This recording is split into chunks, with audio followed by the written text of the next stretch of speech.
All right, let's see.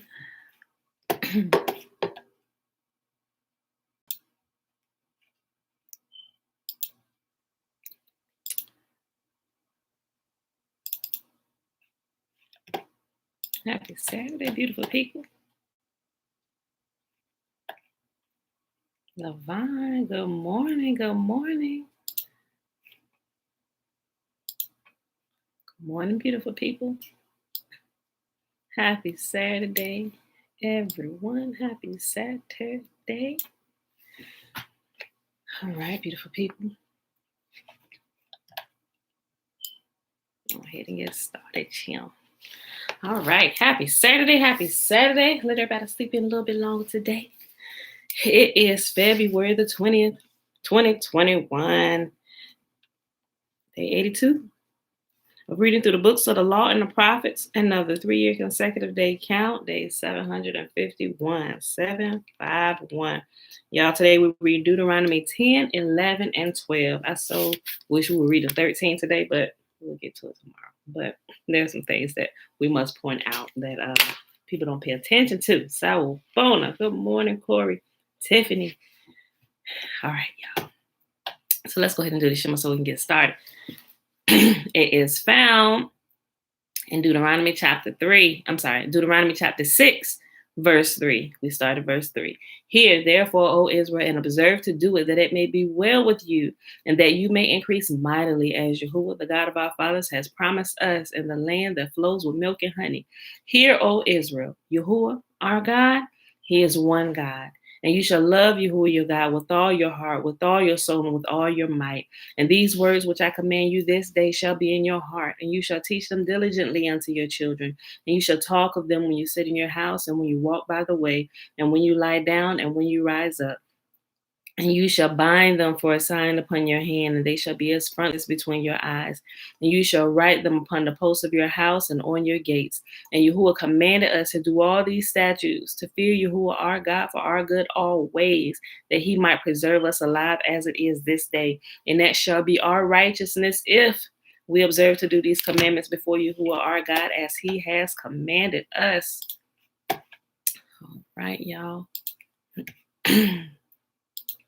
Minimize this one right here. Okay. All right. Deuteronomy chapter 10, y'all.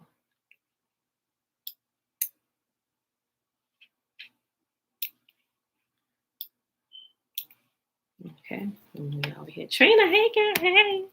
Betswabu. Aliyah. All right, y'all. Deuteronomy chapter 10. At that time, Yahuwah said to me, chisel out 2 stone tablets like the first ones and come up to me on the mountain. Also, making a wooden ark. I will write on the tablets the words that were on the first tablets, which you broke. Then you are to put them in the ark. So I made an ark out of acacia wood and chiseled out 2 stone tablets like the first ones, and I went up the mountain with the 2 tablets in my hand. Yahuwah wrote on these tablets what He had written before, the 10 commandments He had proclaimed to you on the mountain out of the fire on the day of the assembly, and Yahuwah gave them to me. I came back down the mountain and put the tablets into the ark I had made, as Yahuwah commanded me, and they are there now. The Israelites traveled from the wells of Beni Jacan to Moserah. There Aaron died and was buried, and Eleazar, his son, succeeded him as priest. From there they traveled to Gudgodah and on to Joth-Bethath, a land with streams of water. At that time, Yahuwah set apart the tribe of Levi to carry the ark of the covenant of Yahuwah, to stand before Yahuwah, to minister and pronounce blessings in His name, as they still do today. I'm going to read that again, y'all. See, we missed some of these little small things. Natasha, Mom, Shalom, good day. Listen here, y'all. Listen. From there, they traveled to Gudgodah and on to Jotbathah, a land with streams of water. At that time, Yahuwah set apart the tribe of Levi to carry the ark of the covenant of Yahuwah, to stand before Yahuwah, to minister and to pronounce blessings in His name, as they still do to this day. That is why the Levites have no share or inheritance among their fellow Israelites. Yahuwah is their inheritance, as Yahuwah your God told them. Now I have stayed on the mountain 40 days and 40 nights, as I did the first time, and Yahuwah listened to me at this time also. It was not his will to destroy you. Go, Yahuwah said to me, and lead the people on their way so that they may enter and possess the land I swore to their ancestors to give them.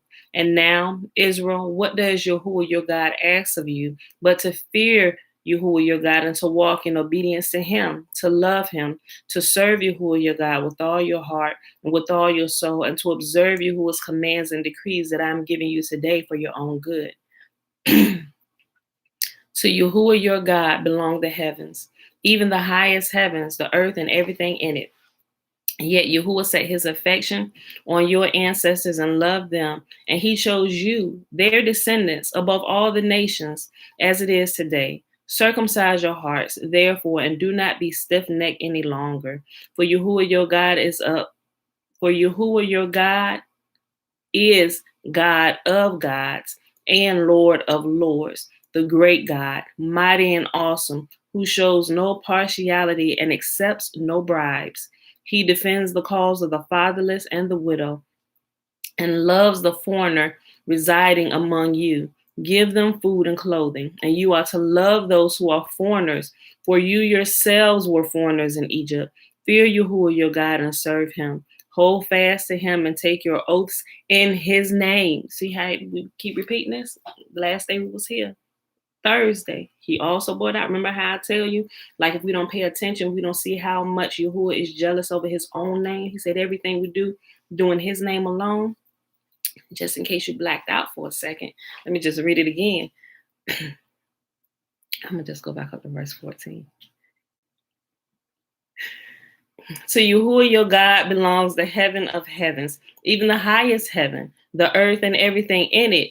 Yet Yahuwah sets his affection on your ancestors and loved them, and he chose you, their descendants, above all the nations, as it is today. Circumcise your hearts, therefore, and do not be stiff-necked any longer.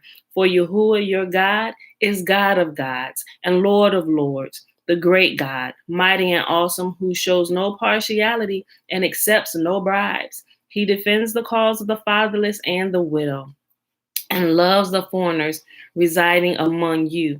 Give them food and clothing, and you are to love those who are foreigners, for you yourselves were foreigners in Egypt. Fear Yahuwah your God and serve him. Listen, hold fast to him and take your oaths in his name. He is the one you praise. He is your God who performed for you those great and awesome wonders you saw with your own eyes. Your ancestors who went down into Egypt were 70 in all.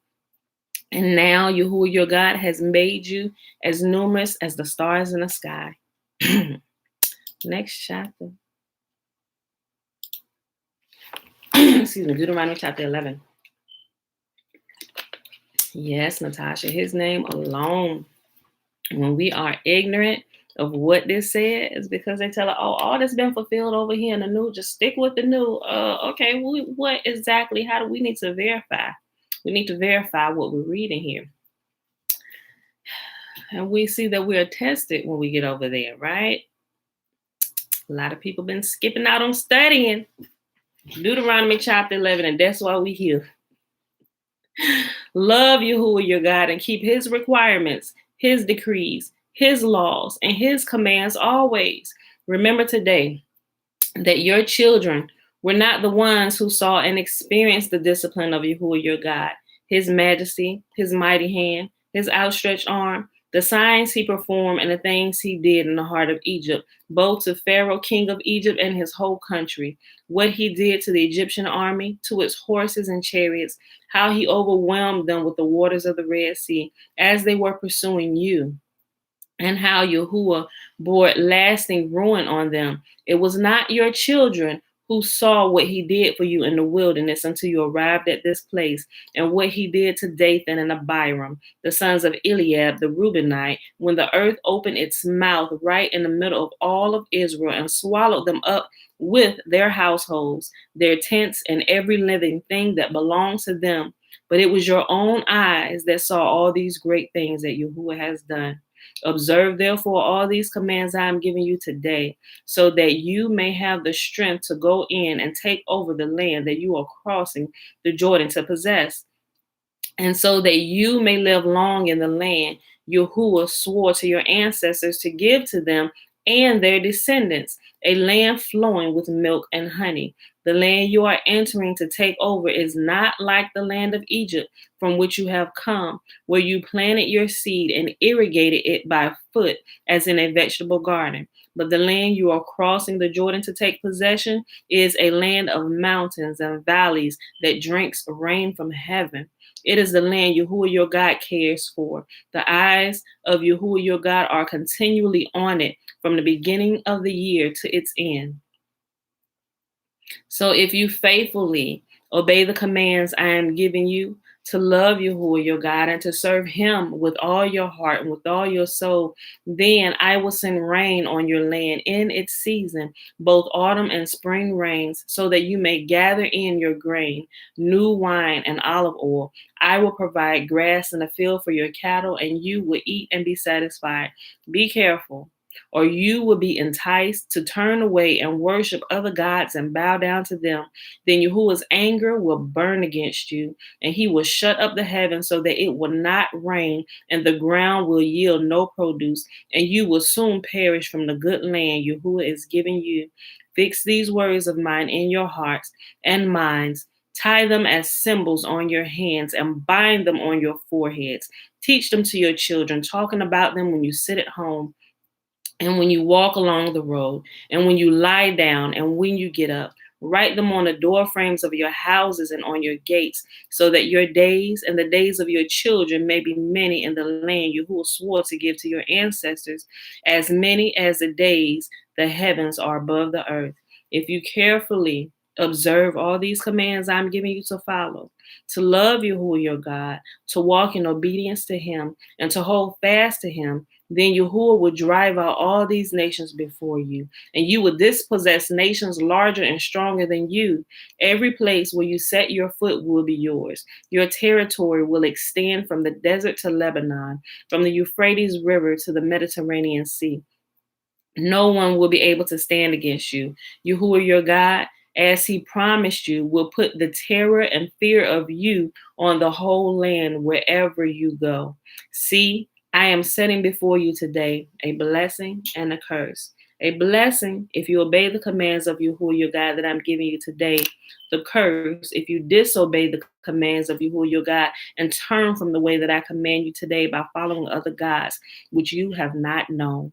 When Yahuwah your God has brought you into the land that you are entering to possess, you are to proclaim on Mount Gerizim the blessings and on Mount Ebal the curses. As you know, these mountains are across the Jordan, westward toward the setting of the sun, near the great trees of Moreh, in the territory of those Canaanites living in Arabah, in the vicinity of Gilgal. You are about to cross the Jordan to enter and take possession of the land Yahuwah your God has given you. When you have taken over it and are living there, be sure that you obey all the decrees and laws I am setting before you today.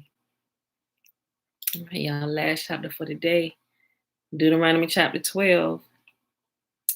These are the decrees and laws you must be careful to follow in the land that Yahuwah, the God of your ancestors, has given you to possess. As long as you live in the land, destroy completely all the places on the high mountains, on the hills, and under every spreading tree, where the nations you are dispossessing worship their gods. Break down their altars, smash their sacred stones, and burn their Asherah poles in the fire.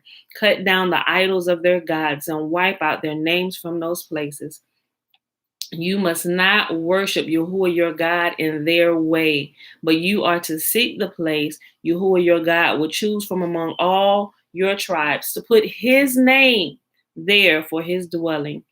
To that place you must go. There bring your burnt offerings and sacrifices, your tithes and special gifts, what you have vowed to give, and your freewill offerings, and the firstborn of your herds and flocks. There, in the presence of Yahuwah your God, you and your families shall eat and rejoice in everything you have put your hand to, because Yahuwah your God has blessed you. You are not to do as we do here today, everyone doing as they see fit, since you have not reached the resting place and the inheritance Yahuwah your God is giving you. But you will cross the Jordan and settle in the land Yahuwah your God is giving you as an inheritance, and he will give you rest from all your enemies around you, so that you will live in safety. Then to the place Yahuwah your God would choose as a dwelling for his name, there you are to bring everything I command you, your burnt offerings and sacrifices, your tithes and special gifts, and all the choice possessions that you have vowed to Yahuwah. And there rejoice before Yahuwah your God, you, your sons and your daughters, your male and female servants, and the Levites from your towns who have no allotment or inheritance of their own. Be careful not to sacrifice your burnt offerings anywhere you please. Offer them only at the place Yahuwah will choose in one of your tribes, and there observe everything I command you. Nevertheless, you may slaughter your animals in any of your towns and eat as much of the meat as you want, as if it were a gazelle or deer, according to the blessing Yahuwah your God gives you. Both the ceremonially clean and the unclean may eat it. Boom. Let me pause right there, because some people get this twisted. It is not saying the clean and the unclean animals alike you may eat, but it is talking about the human beings, those who are ceremonially clean and those who are not ceremonially clean. Listen, both the ceremony unclean and the clean may eat it. Like those of us who clean and those people of us who are unclean may eat of the portion that Yahuwah has given us to eat. And the only portion of anything he has ever given us to eat is those things that are clean. I see a lot of people twist this because they don't read and they don't pay attention. Yahuwah doesn't change. He doesn't at one time say you can eat what's clean, or now you can eat what's unclean. No.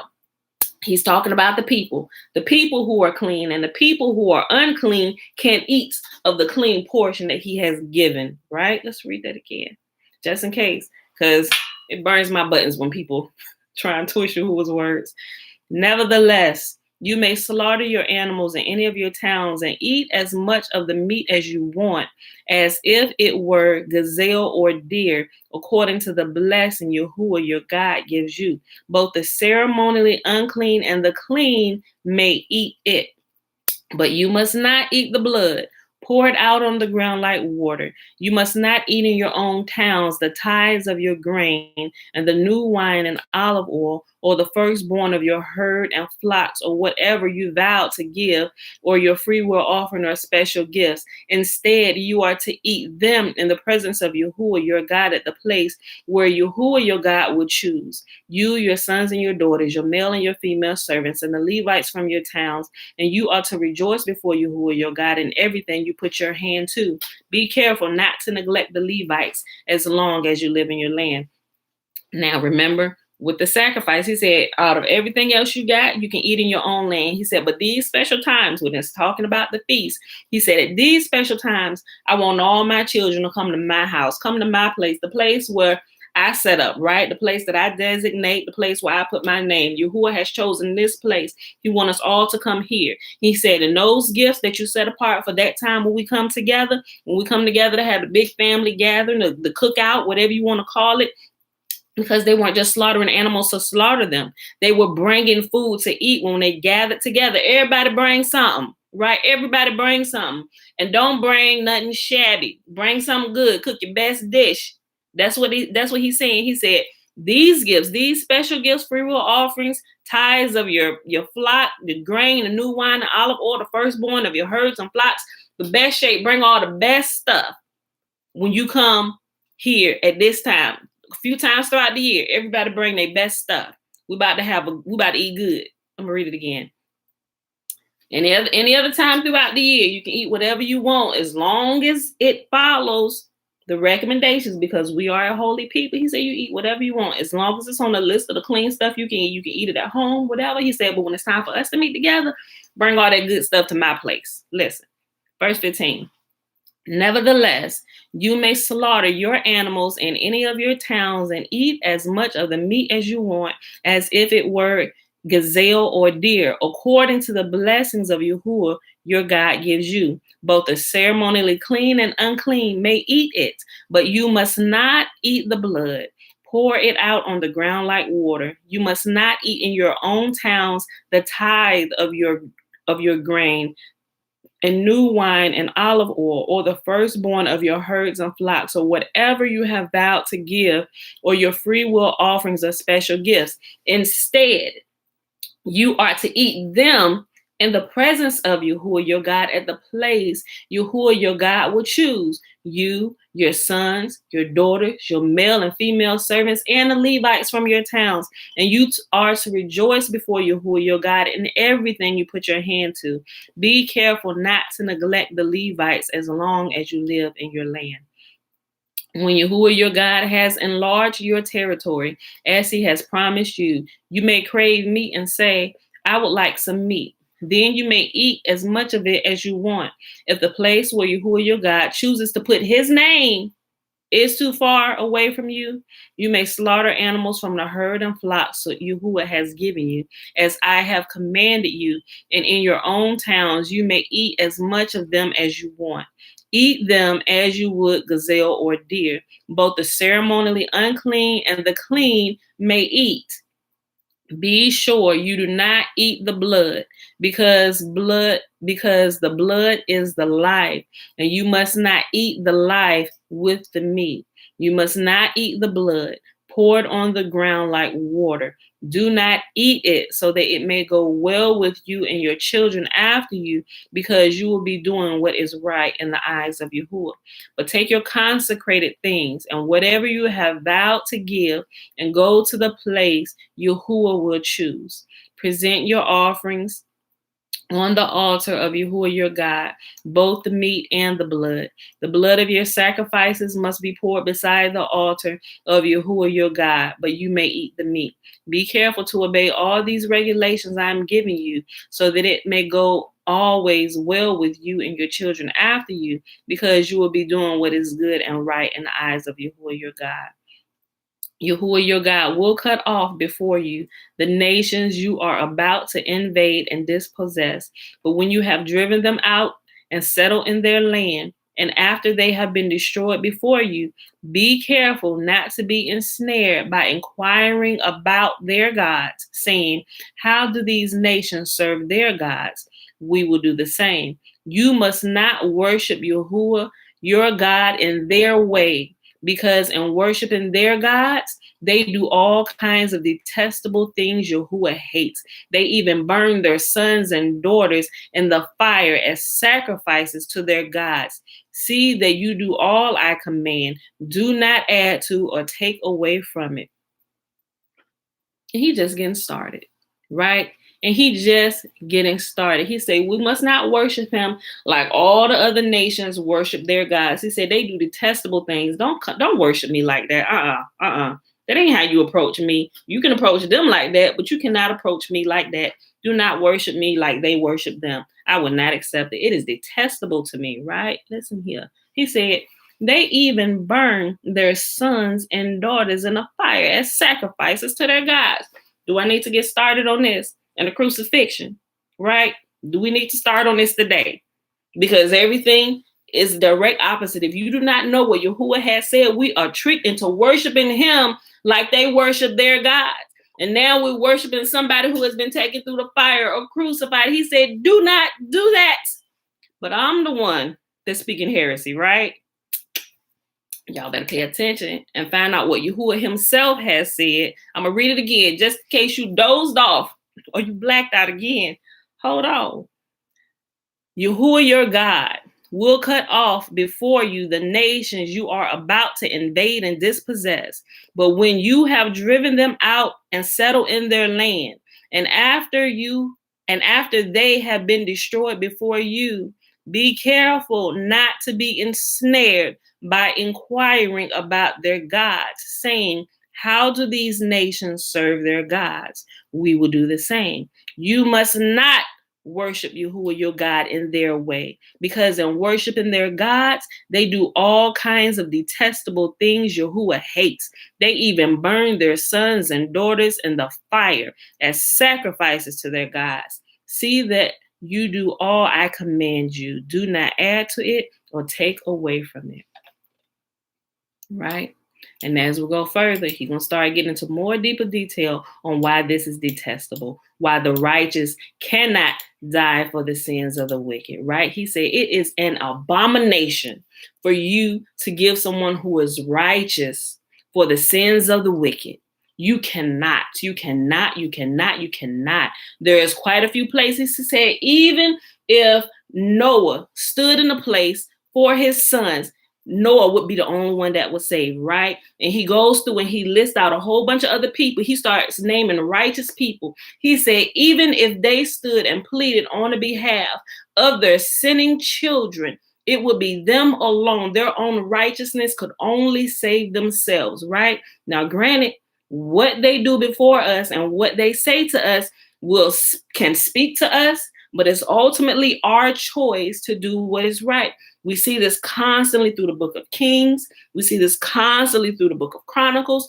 And it says that he was no better than his father. He was worse than his father. But we have some who have righteous fathers and decide to take the wicked path. Just like we have those who ruled through the book of Kings, and then they had sons and they decide to take the righteous path, right? And we see how it turns for them. If you're righteous and you do what is right, all goes well for you and everything. While you are alive, you are a shield to your generation and to your family. But when you pass away and that shield, that righteous shield is no longer there to save them children and pray to the most holy for you because you and your shenanigans, now it's time to pay the piper. Are we going to stick to what mama and daddy has taught you about me? Or are you going to go the way of the other nations? Choose. Your shield is gone. Choose. Which one? Life or death? And a lot of us think we can beat the system, think we can continue to ride on them prayers of that righteous person who has passed away and now the doors is left wide open. There is no shield covering you anymore, right? And if we weren't told and taught to follow the most holy and keep his commands, we find ourselves SOL real quick, right? We find ourselves in a whole lot of trouble. It's time to pay the piper, and he coming. The piper is coming, right? Some of us have lost our shield. Okay, so, but yeah, I said all that to say that now a righteous person is gonna, because ultimately, when you stand before Yahuwah, you have to give account for your own life. You really do. You can't say, oh, well, such and such. Granted, not saying that some people won't be in trouble for speaking what's wrong and teach you to do what's wrong, but a lot of it will come down to you because it doesn't matter if they, in a sense, it doesn't matter in a way, but it does, because if you were brought up in righteousness, you're more bent into the ways of righteousness, but it's still your choice whether once you leave your parents' house, you're going to do what's right or you can choose to do what's wrong. So ultimately, it is still your choice to do what's right. You could have been modeled what's right and holy all your life and choose to go the way of the wicked. And you're going to die just like the wicked die. You know, or you could be brought up in the ways of wickedness and choose to go the way of the righteous. And you know what? You will be rewarded just like a righteous person. If you die in righteousness, all the wickedness that you have done is going to be forgotten. It's going to be wiped away because your latter end, you repented and you began doing what's right, right? Okay. All right, y'all. So we are in the Legends of the Jews and we're on page 326. Picking up where we left off. The title is called The Night of Tears. Volume 3, Chapter 4, The Night of Tears.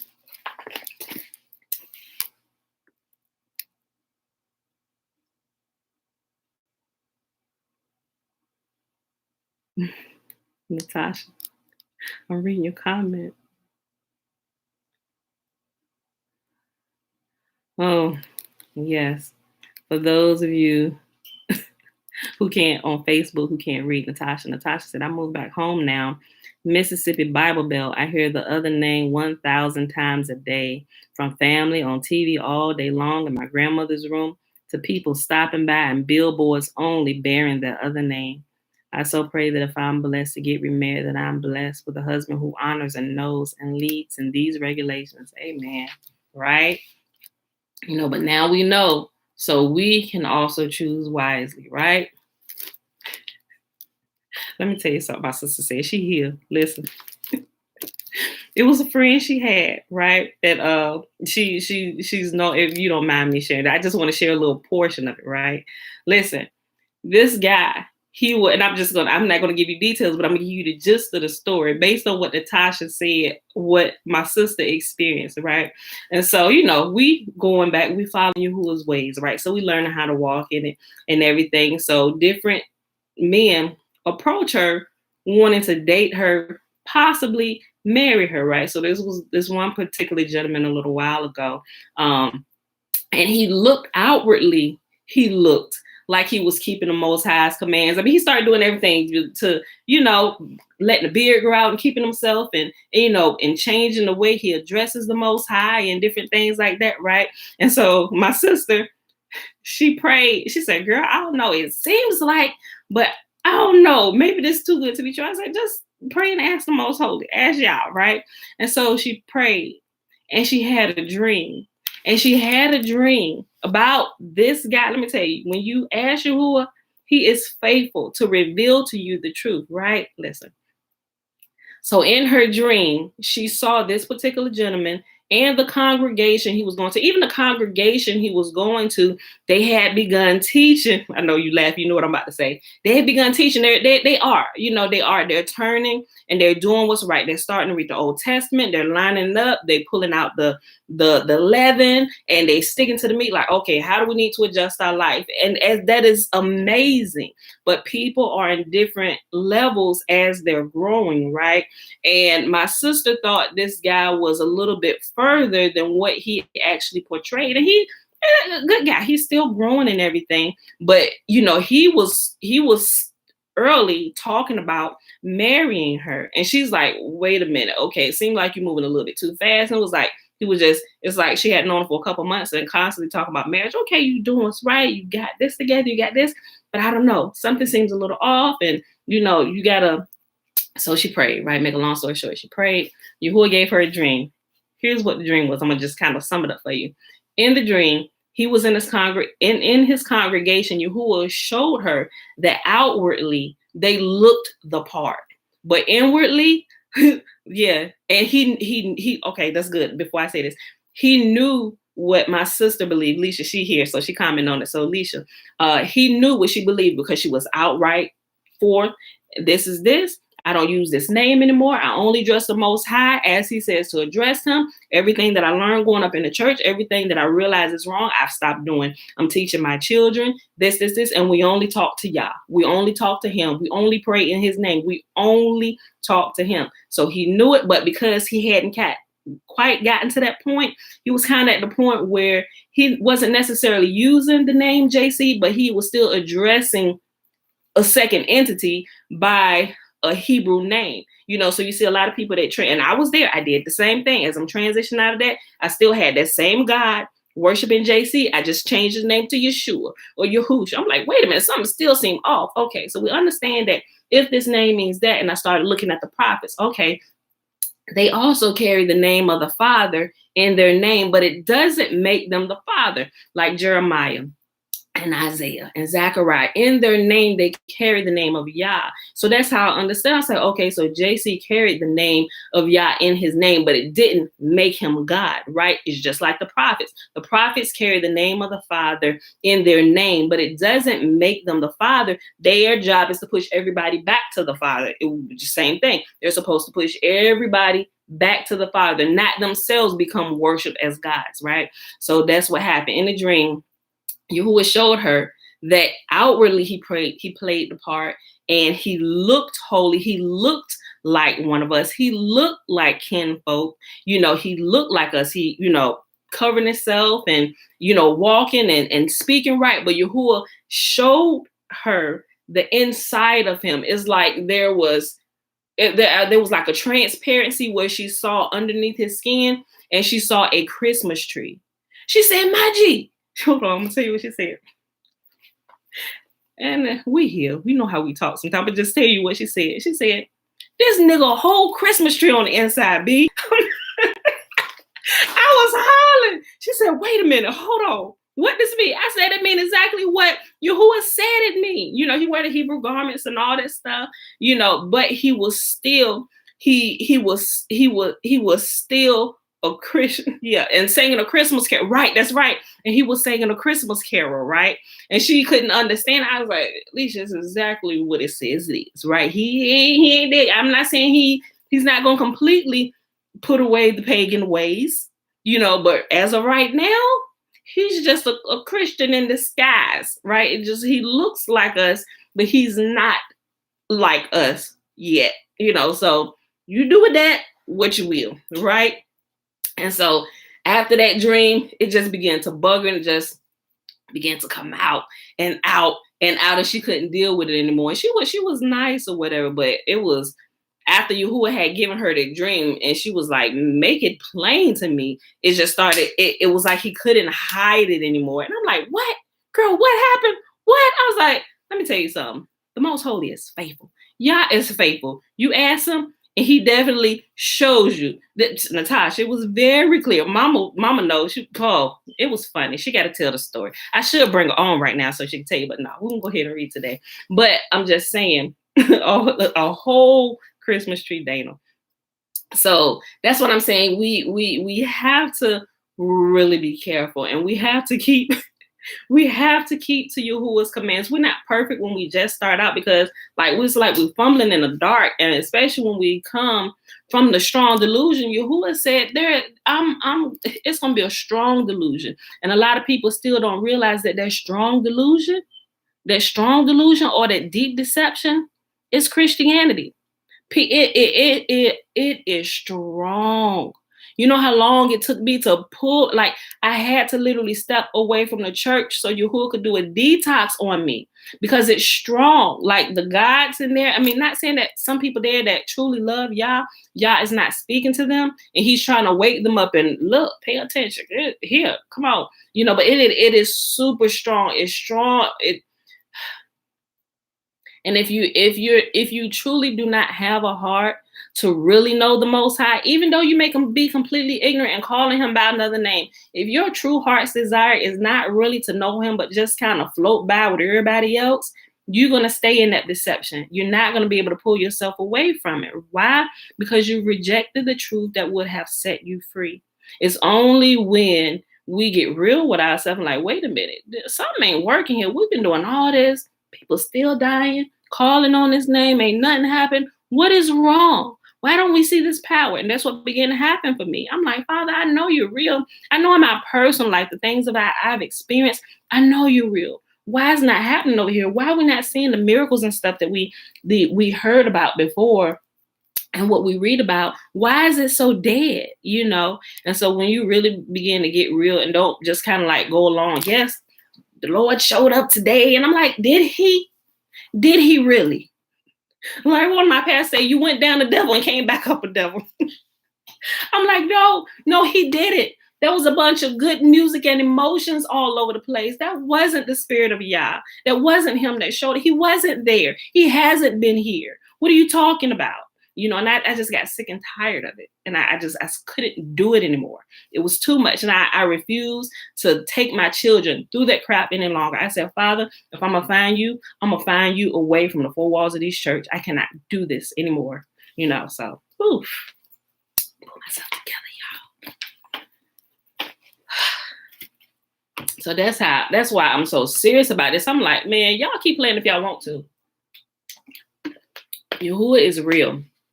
And you ain't going to find him where you think you're going to find him at, or where a whole bunch of people telling you he is. He ain't there. So, but all right, y'all. Whew, okay. Went down a dry devil and came up a wet devil. I know, right? Okay, y'all. Whew. Dana said, girl, the same exact thing one morning. I literally sat up in my bed. That was day one for me. I'm telling you, it's sobering when you realize, wait a minute, what? We literally have been asleep all this time. Like we have been the ones that's been deceived all this time. It's sobering. It is sobering, and it's like this long walk. It's like this long walk on the road to recovery. Learn about Yahuwah and who he is, and like, wait a minute, what? And then you realize through all this time, it actually was him who's kind of been keeping you alive, even in all the deception and the shenanigans, but he's like kind of get your attention, like, listen, okay, keep alive a little bit longer, she's gonna get it, hold on. And you can clearly tell, that was Jadis, yes, it was him. He's trying to get your attention, girl. No, psst, over here, no. Angel, go. She gonna get it this time. Hold on. Wait a minute. She gonna get it. Oh, okay. Let's do this. Okay. New situation. She gonna get it this time. Wait, almost. She thinking. It's like, no, that's how I think about it a lot. And Yahuwah is trying to get our attention. Shabbat shalom. Okay, y'all. So, but it's like when we really wake up and realize, oh my gosh, you are real. It's like we're on this road of detoxing from all the shenanigans from the church and the strong deception and the strong delusion. And it's like, oh, and you try to tell other people, hey, this is not what you think it is. Hey, look, listen. But then it's like, they're like, oh, get out of here. You didn't fallen off the path. You did overhand deception somewhere. You didn't join the cult. No, I'm trying to tell you that Yahuwah is real and you are worshiping a false God. Oh yeah, it is. It's a grieving process, because what's crazy is you lose so many friends, especially because I think what kept me glued to the church so long is because of the people there. You love the people, and you can tell they love the Most High, but it's like you love the Most High and you're just ignorant as you want to be. I was tired of being ignorant, just ignorance all in the name of JC. I couldn't take it anymore. So, and it's just like, Father, this is not where it's at, so. But yeah, it's a grieving process because you lose some of them friends who you thought were your friends. And it's like, no, they weren't only your friends as long as you was in the same deception with them. Yeah, Alicia said I cried 2 weeks when I realized. I'm telling you, it's like hard because it's like you have truth and you just gotta make a choice. It's like, okay, it's like your eyes literally become open. It's like, okay. And you literally have to make a choice. What do I do? And now I know the truth. I can't go back here because if I go back here, it's like the Matrix. Look, I don't want to remember none of this. I just want to remember this steak. What do you say? I want to remember this steak. He just I don't know. I don't even want to remember. We had this conversation. Put me back in the Matrix. I don't want to remember none of this. And it's like, you take the red pill or the blue pill. You going to stay woke or you going to go back to sleep? When you choose to go back to sleep, you're going to go back to sleep permanently. And you're going to take that big nap, right? Pretty soon you're going to take that big nap. And you're going to go the way of the grave because you have chosen. I've seen some people, they don't get to come when Yahuwah like really opens their eyes and they choose because the hardship of people, you losing friends becomes too much for you. It's like you would much rather have that than have true life, have life with the Creator himself. What use are you here? Good night. You take the big sleep. I'll see you again on Judgment Day, my friend. And it's like, yeah, I don't want that. Okay. I don't care if people talk about me. Baby, don't go talk to her. Stay away from her. Tell them don't take your kids. I'm like, oh gosh, Father, what? Like, I'm just, okay. So, but y'all, those that's been there and that's there now, y'all know, y'all understand. It's like, Father, it's like they're treating us like they call us Antichrist. Like I said before, we truly are Antichrist because we are Yahuwah alone. That's what he did say. As a matter of fact, when you go read it, even your Christ said, worship Yahuwah alone, right? So how did y'all begin worshiping him and make him a God, right? The night of tears. The words of the spies were heard by willing ears. The people believed them implicitly And when called to task by Moses, replied, O our teacher Moses, if there had been only 2 spies or 3, we should have had to give credence to their words. For the law tells us to consider the testimony of even 2 as sufficient. Whereas in this case, there are fully 10. Our brethren have made us faint of heart. Remember, they had just wanted to spy out the land. Because Yahuwah hated us, he had brought us forth out of the land of Egypt to deliver us into the hands of the Amorites to destroy us. By these words, the Israelites revealed that they hated Yahuwah, and for this reason did they believe that they were hated by him. For whatever a man wisheth his neighbor, doth he believe that his neighbor wisheth him. They even tried to convince Moses that Yahuwah hated them. They said, if an earthly king has 2 sons in 2 fields on water by a river, and the other dependent upon rains. If an earthly king has 2 sons in 2 fields on water by a river, and the other dependent upon rains, will he not 5 the ones? What? Will he not 5 the ones that is watered by the river to his favorite son? And get, that's supposed to be give. I'm sorry. It's typo, y'all. I'm sorry. Okay. If an earthly king has 2 sons in 2 fields, one watered by a river and the other dependent upon rains, will he not give the one that is watered by the river to his favorite son and give the other less excellent field to his other son? Yahuwah led us out of Egypt, a land that is not dependent upon rain, only to give us the land of Canaan, which produces abundantly only if the rain falls. Which we read that today in Deuteronomy, right? Yahuwah said, this land, when you go here in this land, you can't act like this because this land is watered by Yahuwah himself. Yahuwah himself takes care of this land. Not only did the spies in the presence of Moses and Aaron voice their opinion that it was not advisable to attempt conquering Palestine, but they employed every means of inciting the people into rebellion against Moses and Yahuwah. On the following evening, every one of them betook himself to his house, donned his mourning clothes, and began to weep bitterly and lament. Their housemates quickly ran toward them and in astonishment asked their reason for these tears and lamentations.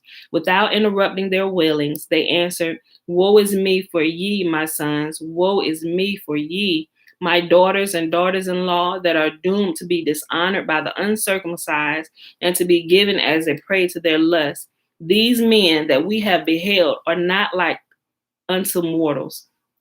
Strong and mighty as angels are they. One of them might well slay 1,000 of us. How dare we look into the iron faces of men so powerful that a nail of theirs is sufficient to stop up a spring of water? At these words, all the household, sons, daughters, and daughters-in-law burst into tears and loud lamentations. Their neighbors came running to them and joined them in the wails and sobs until they spread throughout the whole camp. And all 60 myriads of people were weeping. Like they got the whole camp shook because of their report. Like, look, it's giants over there. They eating people. Ain't nobody surviving over there. And Caleb and Joshua like, we can take them. What y'all talking about? The whole camp is screaming in torment like he just brought us here to kill us. When the sound of their weeping reached heaven, Yahuwah said, Ye weep today without a cause. I shall see to it that in the future ye shall have a cause to weep on this day. Let me keep reading. It was then that Yahuwah decreed to destroy the temple on the 9th day of Av, the day on which Israel in the wilderness wept without a cause, so that this day became forever a day of tears. The people were not, however, content with tears. They resolved to set up as leaders in place of Moses and Aaron, Dathan and Abiram, and under their guidance return to Egypt. But worse than this, not only did they renounce their leader, but also their God, for they denied him and wished to set up an idol for their God. Not only the wicked ones among them, such as the mixed multitude, demurred against Moses and Aaron, but those also who had heretofore been pious, saying, Would to Yahuwah that we had died in the land of Egypt, or would to Yahuwah that we had died in this wilderness. When Joshua and Caleb heard these speeches of the people, teeming with blasphemy, they rent their garments and tried to restrain the people from their sinful enterprise, exhorting them particularly to have fear of the Canaanites, because the time was at hand when Yahuwah had promised Abraham to give the land of Canaan to his descendants, and because there was no pious man from among the inhabitants of the land for whom Yahuwah's sake would have been willing to leave it longer in their possession. They also assured the people that Yahuwah had hurled from heaven the guardian angel of the inhabitants of Palestine, so that they are now impotent. The people, however, replied, "We do not believe you. The other spies, we have our..."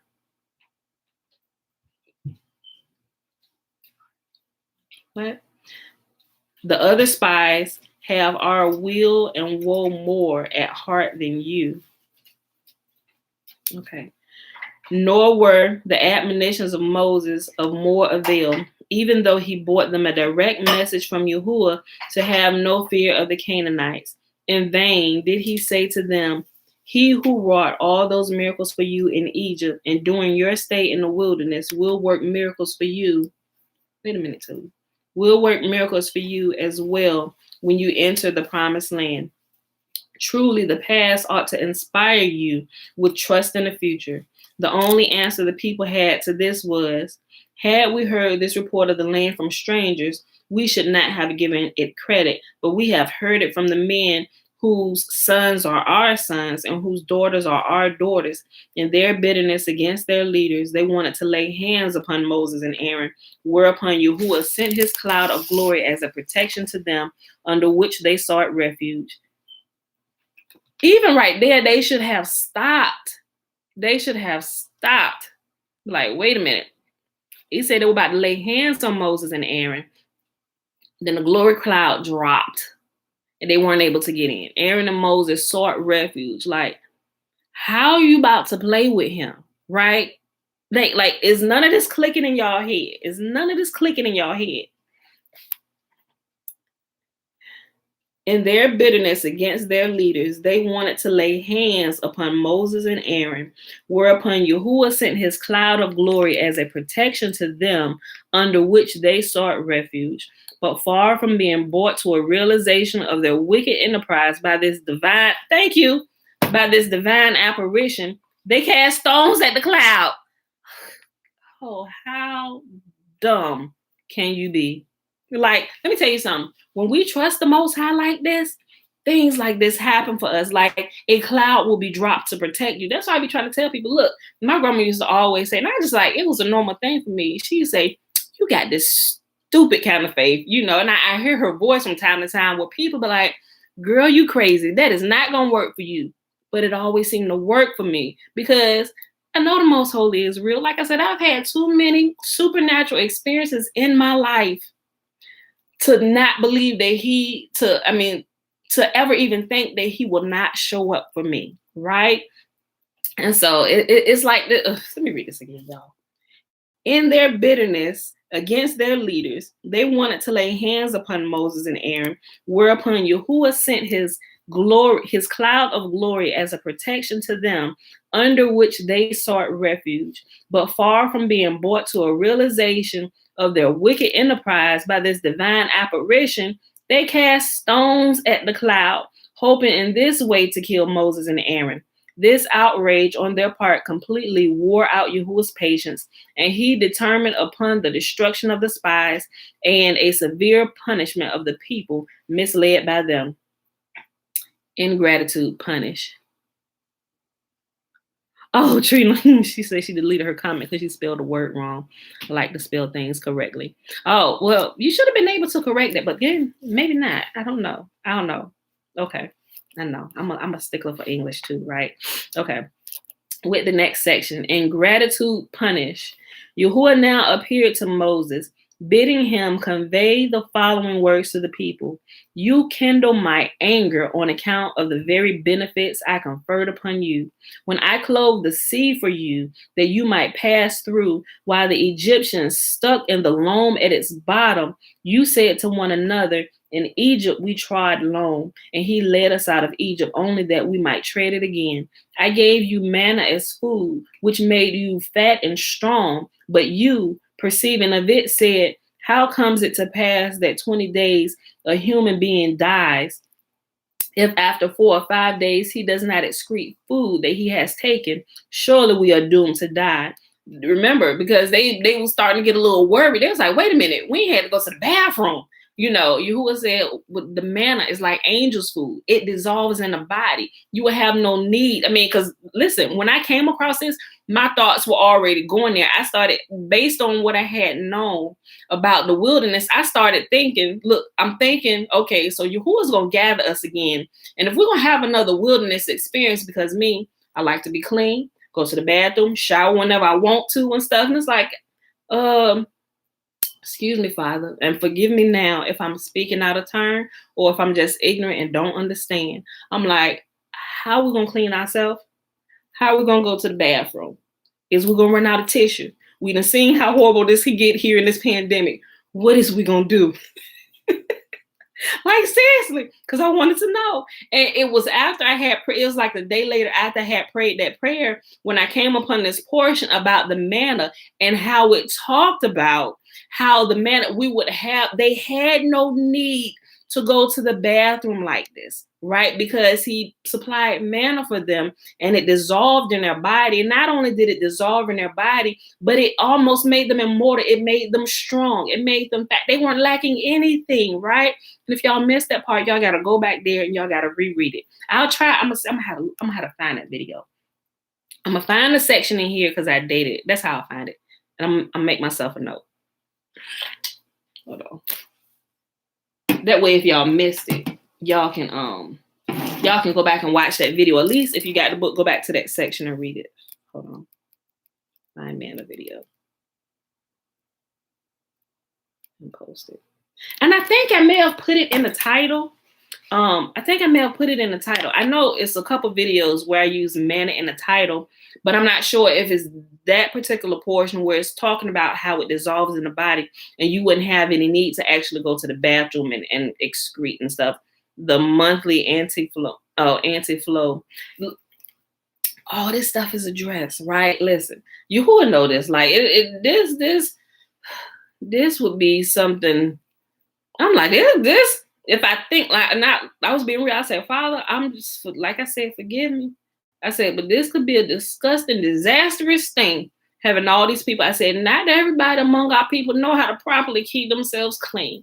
I said, we ain't just talking about must. We're talking about all kinds of body odors, butt funk, women that don't know how to keep themselves flower fresh smelling.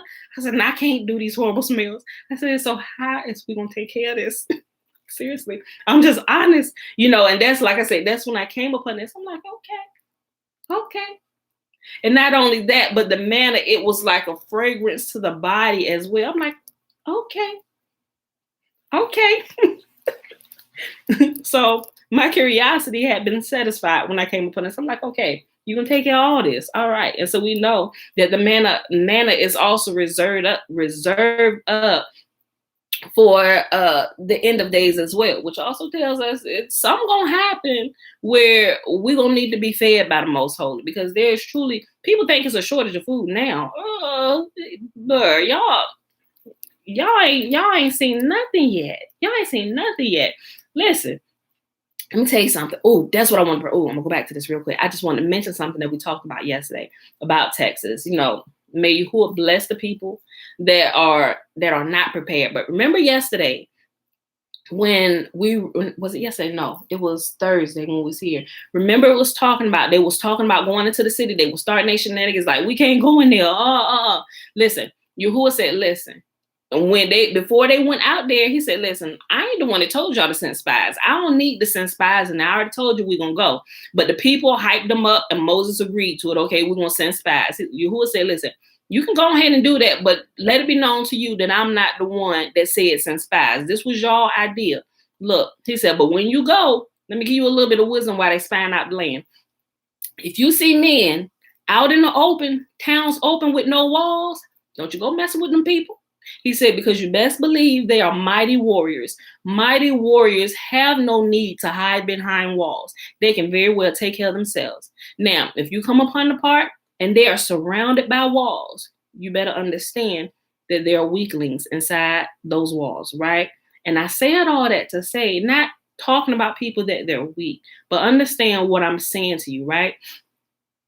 Living here in this second Egypt, right? The daughter of the great whore, right? By living here, not just here, but other places that are connected to this place, we have become a weak people surrounded by not necessarily physical walls, but the walls of convenience, right? So say if a catastrophe hit, people who live in a city would be in much more peril than those who live in the country. Because people who live in the country, they used to this. They used to it getting dark early, used to, hey, we're going to bed when the sun go down or whatever. Maybe they got stuff now. But people in the country, more of them are planting on their lands because they don't have the conveniences of the city all the time. They may go into the city Natasha, you got a whole family in the country where you go back and forth and you constantly tell us about city and country life, right?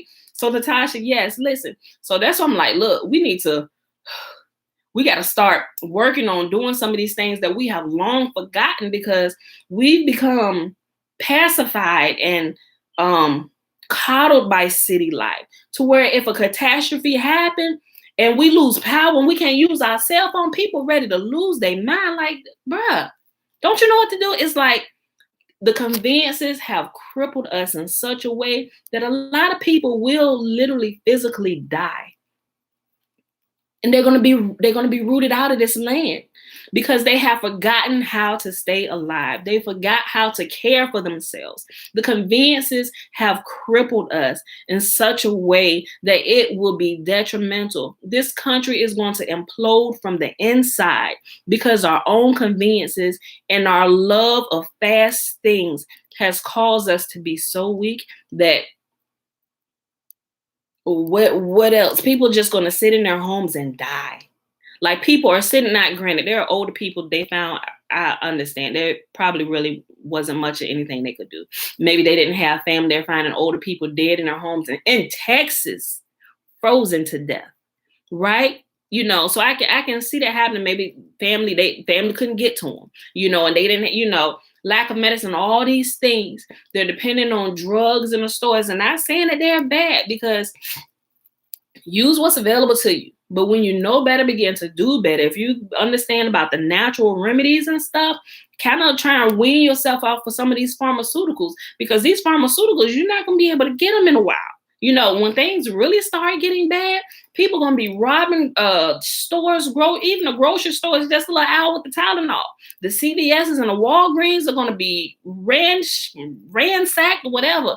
People trying to find these things, you know, and Yahuwah, people in the country, they learn about the vegetation around them and what grows indigenously to their land. And they're able to see medicine and healing all around them. And you have city folk living in neighborhoods. You may not have that many trees, but they literally could have natural healing things all around them. And they would die right in the midst of their healing because they could not recognize it. They were so used to having somebody spoon feed them everything. And they're going to die when their hand can't show up for them anymore.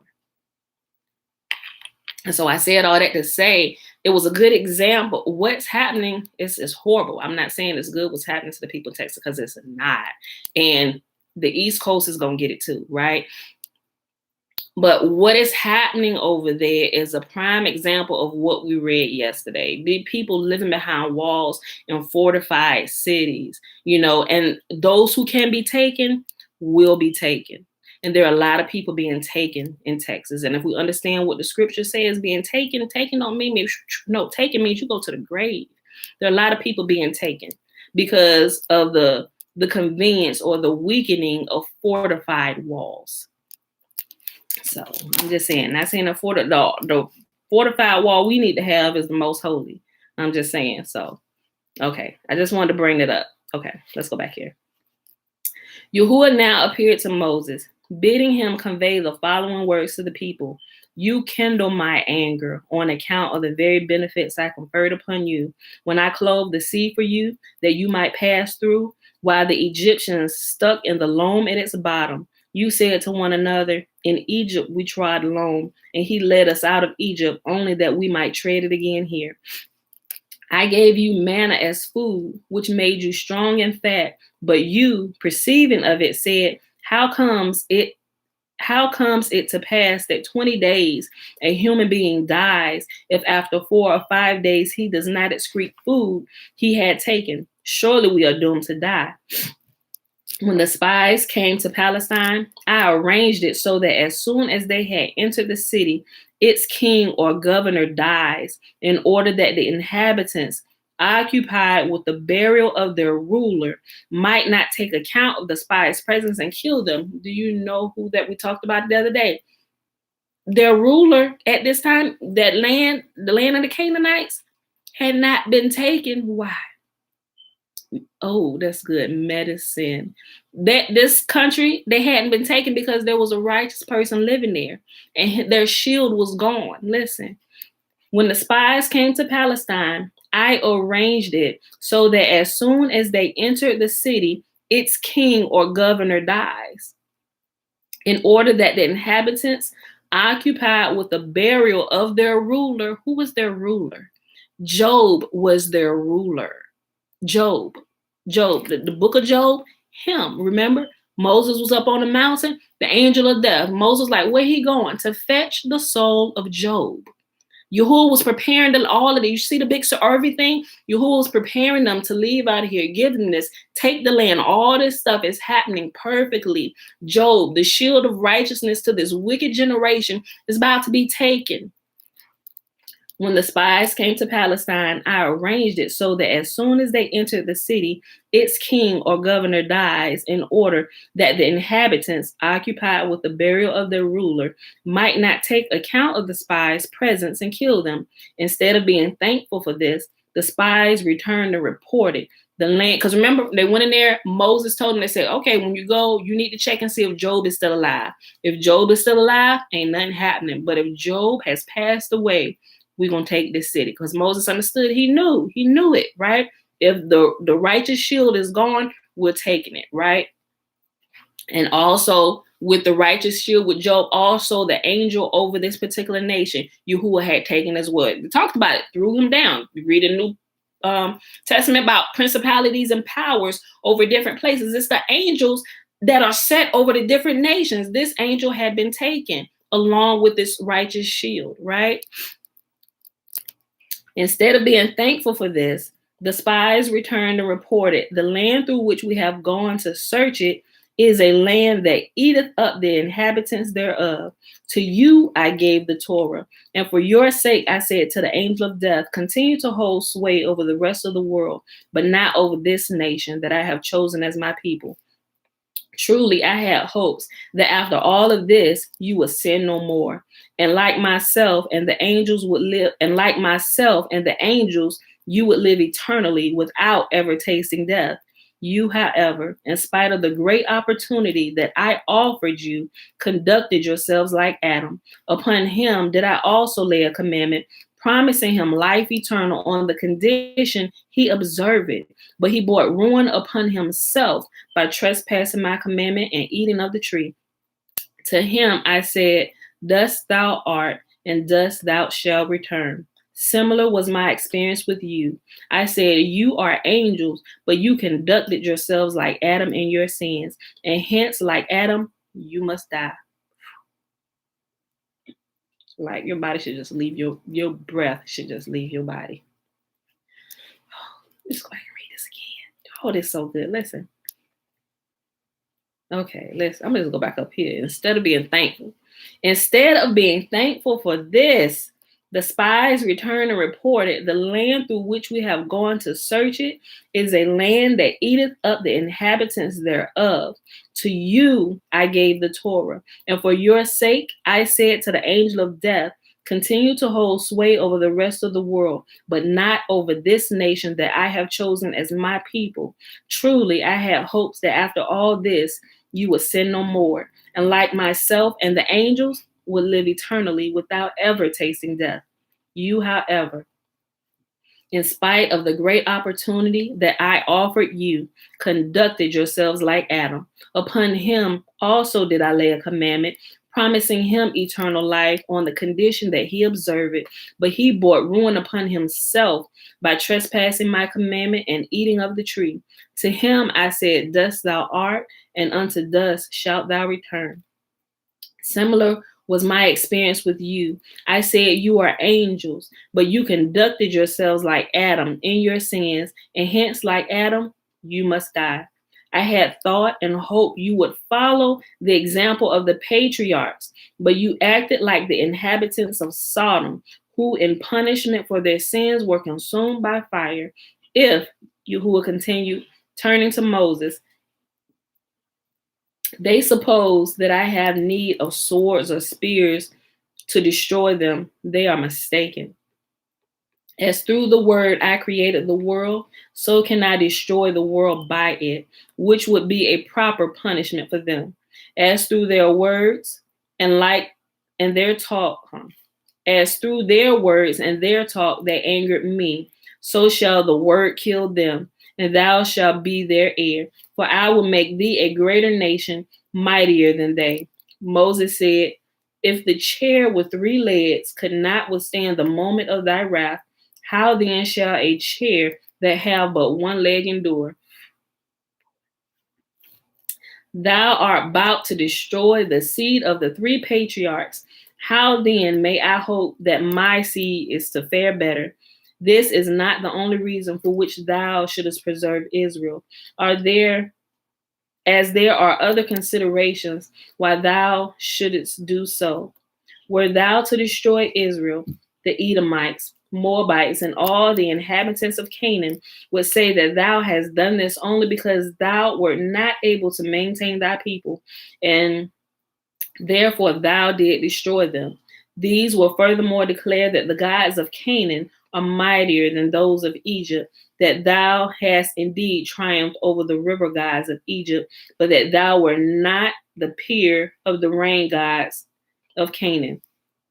Worse than this, the nations of the world will accuse thee of continuous cruelty, saying, he destroyed the generation of the flood through water. He raised to the ground the builders of the tower, as well as the inhabitants of Sodom. And no better than theirs was the fate of the Egyptians, whom he drowned in the sea. Now he hath also ruined Israel, who he called my firstborn son. Moses was like, Father, hold on, listen. You already got this reputation, and the people think you just kill everybody that piss you off. He said, but they're going to go and tell everything that you did, even till you get to your own firstborn son, Israel. And they're going to say he got pissed with them and killed them all too. And you're going to just have this reputation of being completely horrible. Listen. Worse even than this, the nations of the world will accuse thee of continuous cruelty, saying, he destroyed the generation of the flood through water. He razed to the ground the builders of the tower, as well as the inhabitants of Sodom. And no better than theirs was the fate of the Egyptians, whom he drowned in the sea. Now he also ruined Israel, whom he called my firstborn son, like Lilith, who when she can find no strays, like Lilith, who, when she can find no strange children, slays her own. So did he slay his own. Moses furthermore said, every pious man makes a point of cultivating a special virtue. Do thou also in this instance bring thy special virtue to bear, Yahuwah. And what is my special virtue? Moses, long-suffering, love, and mercy. Moses trying to keep these folk alive. Yahuwah said, oh, really? How so? What's my special virtue? Moses, long-suffering, love, and mercy, for thou art wont to be long suffering with them that kindle thy wrath, and to have mercy for them. In thy very mercy is thy strength best known. Mete out to thy children then justice in small measure only, but mercy in great measure. Moses well knew that mercy was Yahuwah's chief virtue.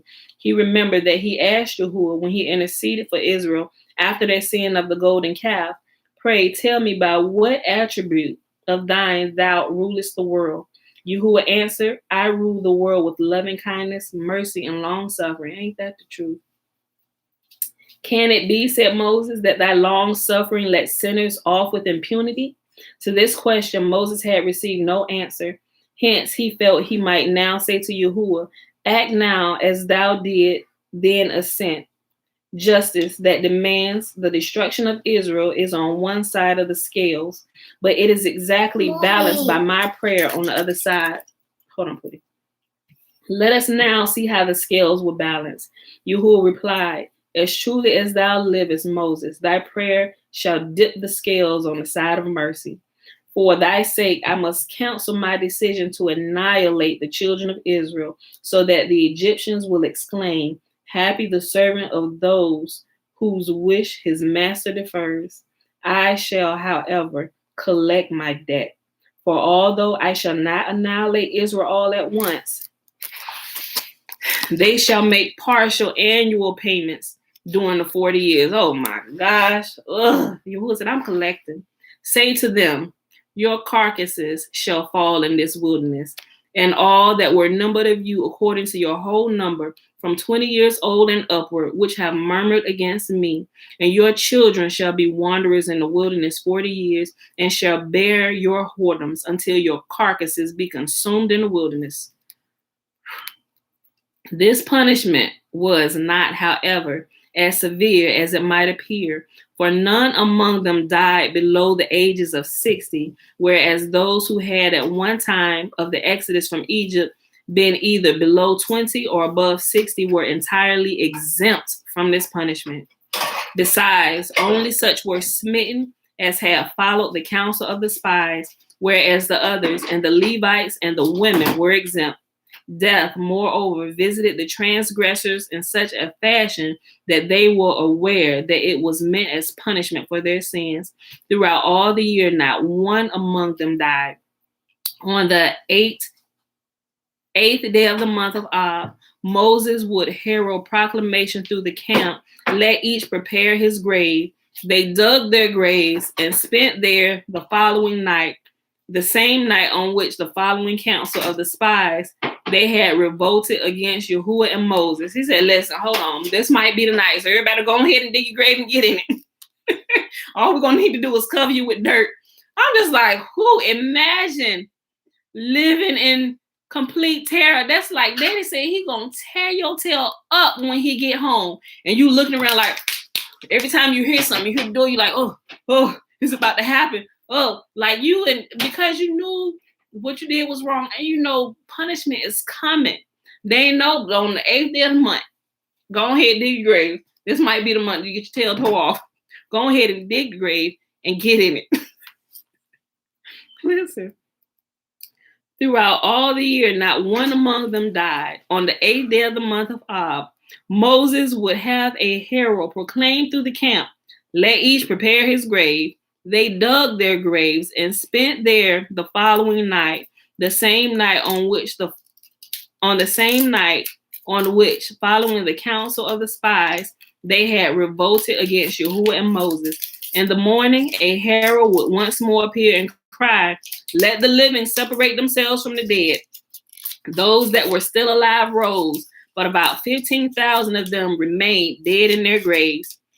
After 40 years, however, when the herald repeated this customary call, the 9th day of Ab, oh my gosh.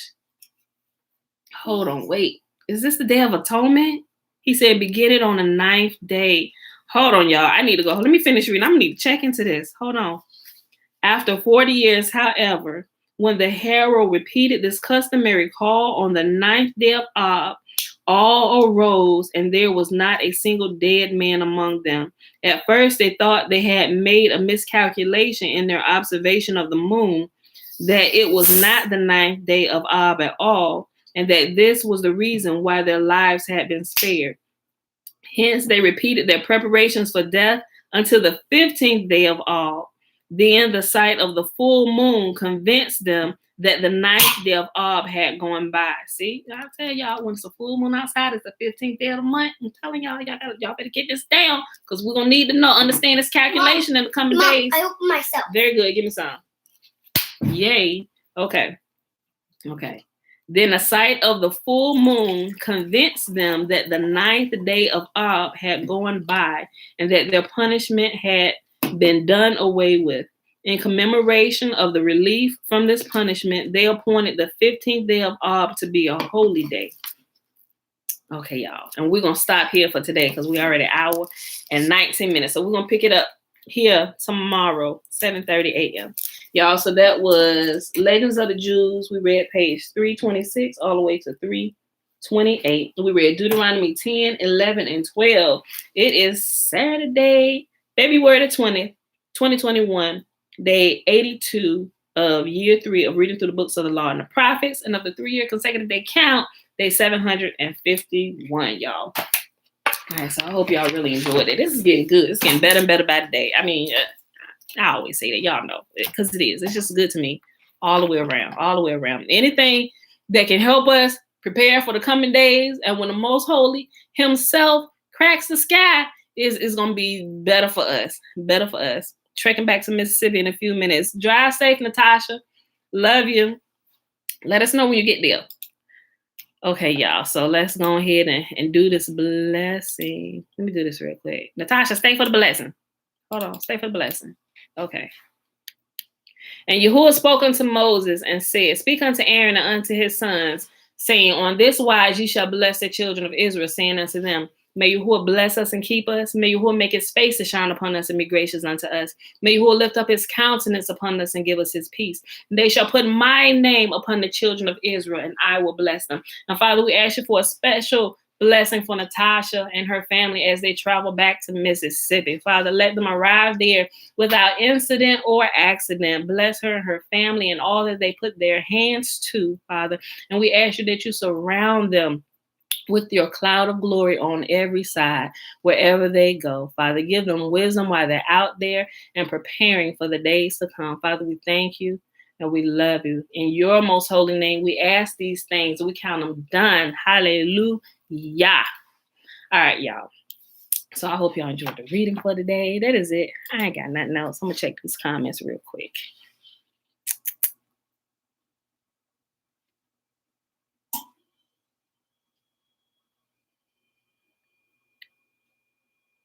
Oh, Trina just read your comment. Hold on.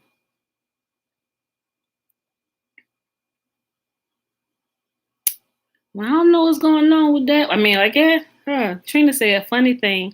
Only my husband, well, we all know it now. I'm about to read it. You posted it, so everybody about to know. Funny thing, only my husband knows this.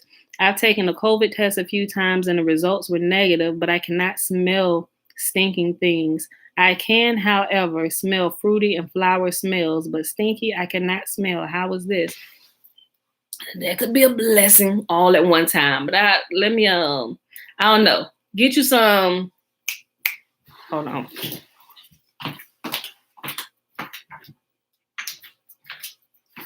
I mentioned it the other day.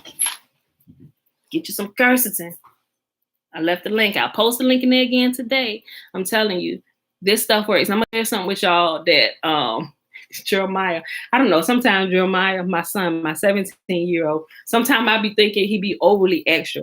But one day last week, he came running down the stairs. No, not this time. He didn't come running. He came down. He came down like sneezing and stuff. I was like, hey, boy, hey, you better sneeze into your arm. Go get my Lysol and stuff. Right? I was like, we ain't playing that in here. And he just kept on sneezing. I was like, what is wrong with you? I said, everybody, it's a I was really about to quarantine. I was like, why are you coughing and sneezing like that? What are you doing? And mind you, he had recently been out the house PTing with some of the Marines on the what you call it. And I'm like, wait, what? You know, he said, I don't know. He said, Mom, I don't think I can taste anything. He said, I need some bread. He grabbed bread. He grabbed hot dog buns. He just yelled, oh my God, I can't taste it. I'm like, Father, in your most holy name, I don't know what's going on with this boy. I said, but you need to fix it right now. I said, we got too many people in this house to be bringing these shenanigans in here. Hold on, Pootie. And so he was like, wait a minute, hold on. Wait, hold on, I think I can taste it. Wait. I could have just tasted a minute ago. Wait a minute. He got some water. Hold on. Okay. I thought I had been stricken with COVID. I started repenting. I was like, well, what is you doing in your life? Why would you even think you would get it? And so I was like, listen, I opened up. I said, whatever you're doing, you better stop it. So I don't know what you're doing, but you shouldn't have even been scared that you got it. I said, so go get this. I went to my cabinet. I gave him vitamin D, vitamin C. I gave him some water with my burdock root, the liquid. I said, take all of this right now. I said, you need to come back down here in about 6 hours and get some more of this, right? And so he just literally had that scare. Like whatever was going on with him, his eyes started watering. He was doing all that. I was like, no, we are not having this in this house. Just baby girl. They hit me in my arm. Tell Z I'm gonna get him. So I was like, yeah, we're not playing these games around here, you know. So I was like, Jeremiah, like, I'm serious. He said, I wasn't doing anything. He said, I'd sit and play the game and I've been working out over here. And I was like, okay, all right, boy. I said, he said, Ma, I promise I haven't been doing anything that I shouldn't be doing. I was like, okay. So after about 2 days, he was fine, you know. So I'm telling, when I say this stuff, it tells you powerful immune and respiratory support. This stuff works like the Dickens in this seasonal blemish. It could have been, but my kids, like a couple people in our family might have got allergies. My children don't have allergies. We don't do that, you know. But when he did that, he just, I don't know. He's been watching a lot of YouTube videos and stuff too, freaking himself out. Like, boy, cut it off. Stop self-diagnosing. Okay, we gotta go. Children, they starting to do the most. Okay, we did the blessing. Get you some of this. I'll post a link up here, and I'm gonna post a video about the manna. All right, love y'all. I see y'all in the morning, 7:30 a.m. Eastern Standard Time. Pooh, can I get up here? Tomorrow morning, 10:30 a.m. Eastern Standard Time. Love y'all. We out of here.